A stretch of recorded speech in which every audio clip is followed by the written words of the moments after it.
trouve ici actuellement dans la zone de santé de Kwamut qui est en épidémie, la zone de santé de Bolobo qui est en épidémie de rougeole. Ce sont que quelques-unes des plus de 100 zones de santé qui sont déjà actuellement en épidémie de rougeole active au niveau du Congo. Donc on vient de vacciner la zone de santé de Kwamut, on va enchaîner maintenant avec la zone de santé de Bolobo de l'autre côté de la rivière Kasaï.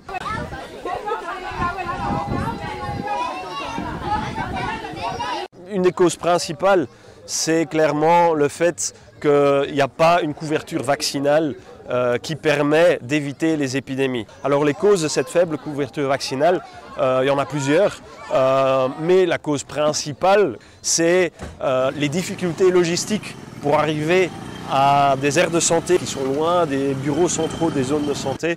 Ça demande beaucoup de moyens pour acheminer les vaccins jusqu'au point où il y a les enfants à vacciner, sachant que ça demande une chaîne de froid, donc ça demande des glacières. Qui dit glacière dit frigo, qui dit frigo dit générateur, qui dit générateur dit fuel, carburant. Et souvent, on trouve des zones de santé qui ont justement très peu de moyens pour organiser leur vaccination de routine.